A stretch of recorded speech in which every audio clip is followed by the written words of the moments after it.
In the beginning, God created the heavens and the earth. The earth was formless and empty, and darkness was over the surface of the deep. And the Spirit of God was hovering over the waters. And God said, "Let there be light." And there was light. And God saw that the light was good, and He separated the light from the darkness.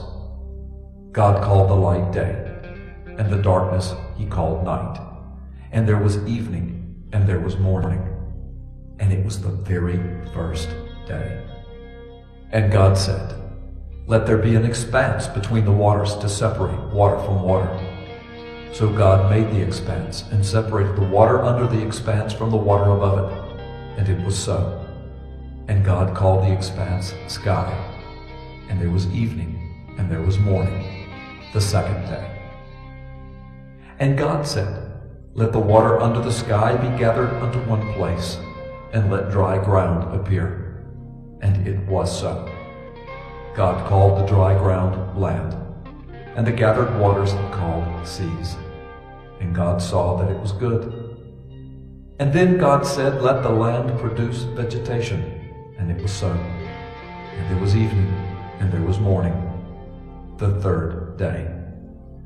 And God said, "Let there be lights in the expanse of the sky to separate the day from the night." And God made two great lights, the greater light to govern the day, and the lesser light to govern the night. He also made the stars. And there was evening, and there was morning, the fourth day.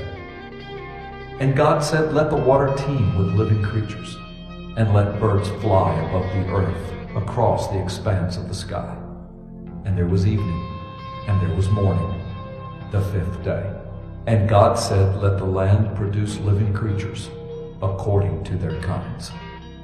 And it was so. And God saw that it was good.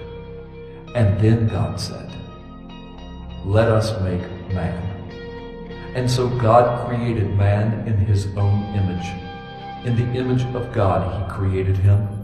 Male and female He created them. God blessed them and said to them, "Be fruitful and increase in number. Fill the earth and subdue it. Rule over everything that I have made." And God saw all that He had made, and behold, it was very good. And there was evening, and there was morning, the sixth day. Thus the heavens and the earth were completed, and all their vast array.